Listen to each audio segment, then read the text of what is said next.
Russia ଆସୁଥିଲେ sim ପାଇଲେ ନେଇ ଆସିବେ, ନିହାତି ଦରକାର ସିମ୍। ସିମ୍ ଆଣିବାଟେ ନିହାତି ଦରକାର। ଯଦି ପାସପୋର୍ଟରେ ମିଳିଯାଉଛି ସେ ଜାଗାରେ ସିମ୍ ନିହାତି ନେଇକି ଆସନ୍ତୁ, କାରଣ ରୁଷିଆରେ ସିମ୍ ମିଳିବା ବହୁ କଷ୍ଟକର ହେଇଯାଉଛି। ତ ଆପଣ ଯଦି ପାସପୋର୍ଟରେ ସିମ୍ ମିଳିଯାଉଛି ସେ ଜାଗାରେ, ତ ଆପଣ ନେଇକି ପଳେଇ ଆସନ୍ତୁ ଯଥାଶୀଘ୍ର। ଆପଣଙ୍କ ପାଇଁ ଭଲ ହେବ, ବହୁତ ଭଲ ହେବ। ଆପଣ ନମସ୍କାର, ଜୟ ଜଗନ୍ନାଥ। ଭାଇମାନେ କେମିତି ଅଛନ୍ତି? ଆଶା କରୁଛି ଭଲରେ ଥିବେ। ମୋର ଆଜି ଗୋଟେ କଥା ହଠାତ୍ ମନେ ପଡ଼ିଲା, ତ ମୁଁ ଭାବିଲି ଭିଡ଼ିଓଟା କରି ଆପଣମାନଙ୍କୁ କହିବି।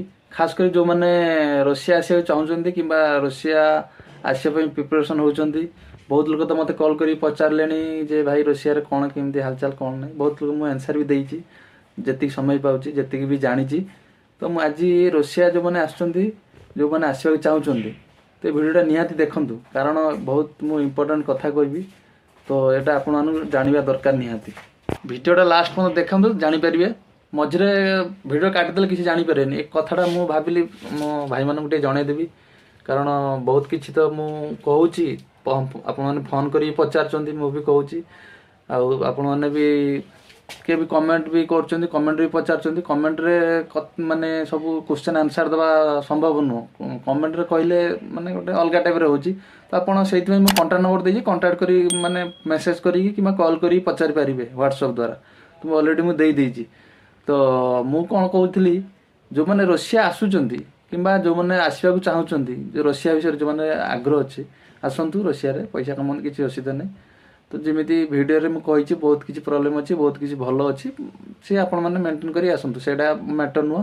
ମେନ୍ ମ୍ୟାଟର୍ ହେଲା ଯେଉଁମାନେ ଆପଣ ଆସିବେ, ଏଠି ପ୍ରଥମତଃ ମେନ୍ କଥା ହେଲା ଏଠି ଲାଙ୍ଗୁଏଜ୍ ପ୍ରୋବ୍ଲେମ୍।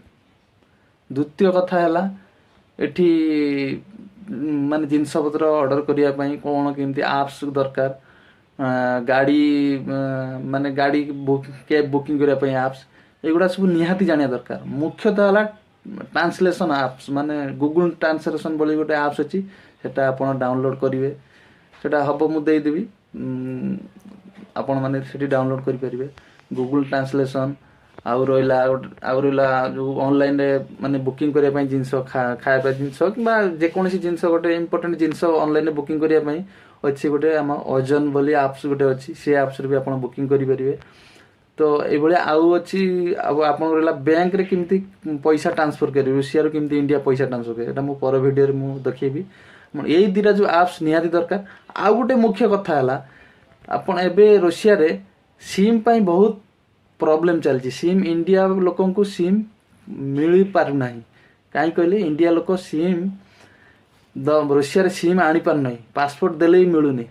ଆଉ ଯେଉଁଠି ରହୁଛି ସେଠିକା ରେଜିଷ୍ଟ୍ରେସନ୍ ପେପର୍ ମିଳୁଛି ଗୋଟେ, ସେଟା ବି ଦେଲେ ବି ମିଳୁନି। ସେ ଏବେ ବର୍ତ୍ତମାନ 6-7ଟା ଡକୁମେଣ୍ଟ ଖୋଜୁଛି।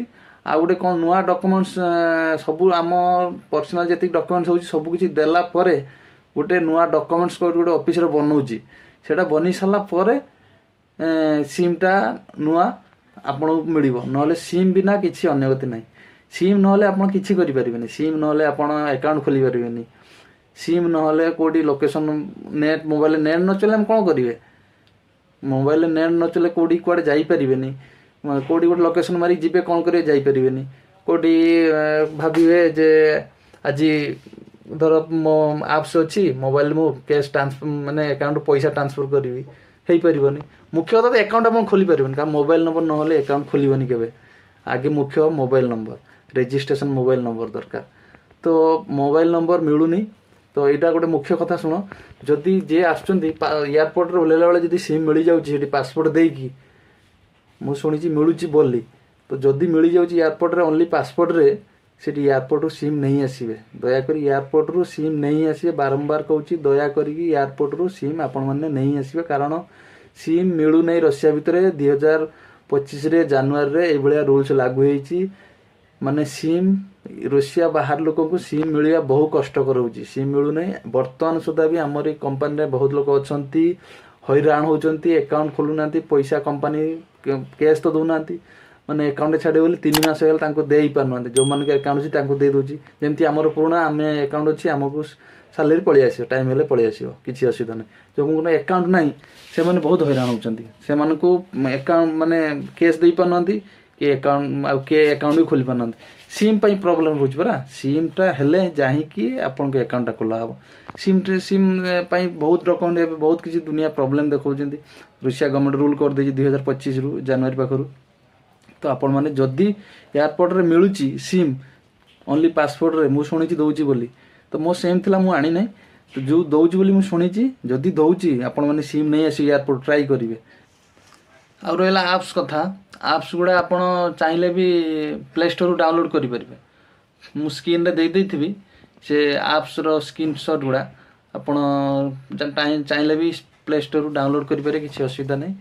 କିନ୍ତୁ ମୁଖ୍ୟ ଦରକାର ଆପଣଙ୍କର ଗୁଗୁଲ୍ ଟ୍ରାନ୍ସଲେସନ୍ ନିହାତି ଜରୁରୀ। ସେ ଆପ୍ସ ବୁଝିପାରିଲେ, ନିହାତି ଜରୁରୀ, ସେଇଟା ମୁଖ୍ୟ ଦରକାର। ଆଉ ଭାଇମାନେ ଚ୍ୟାନେଲଟାକୁ ସବସ୍କ୍ରାଇବ୍ କରିଦେବେ। ମୁଁ ରୁଷିଆରେ ବ୍ୟାଙ୍କରୁ କେମିତି ଟ୍ରାନ୍ସଫର୍ କରାଯାଏ, ମାନେ ପଇସା ରୁଷିଆରୁ ରୁବେଲ ଇଣ୍ଡିଆନ୍ ମନି କେମିତି ଟ୍ରାନ୍ସଫର୍ କରାଯିବ ଆମ ଭାରତ ଦେଶକୁ, ତ ମୁଁ ସେଇଟା ପଛ ଭିଡ଼ିଓରେ ମୁଁ ଦେଖେଇବି। ତ ମୋ ଚ୍ୟାନେଲଟାକୁ ସବସ୍କ୍ରାଇବ୍ କରି ରଖନ୍ତୁ। ଭିଡ଼ିଓ ଭଲ ଲାଗିଲେ ନିଶ୍ଚୟ ଲାଇକ୍ କରିବେ। ଆଉ କମେଣ୍ଟ ଯେମିତି କରୁଛନ୍ତି ଭଲସେ ଆହୁରି କମେଣ୍ଟ କରନ୍ତୁ, ମୋତେ କ୍ୱେଶ୍ଚନ୍ ପଚାରନ୍ତୁ, କିନ୍ତୁ କମେଣ୍ଟରେ ନୁହଁ, ଫୋନ୍ ନମ୍ବରରେ ଦେଇଛି ଯେଉଁ ନମ୍ବର ସେଥିରେ ପଚାରନ୍ତୁ, କିଛି ଅସୁବିଧା ନାହିଁ, ମୁଁ କହିବି। ଆଉ କ'ଣ କହିବି, ଏତିକି କହି ରଖୁଛି। ନମସ୍କାର, ଜୟ ଜଗନ୍ନାଥ।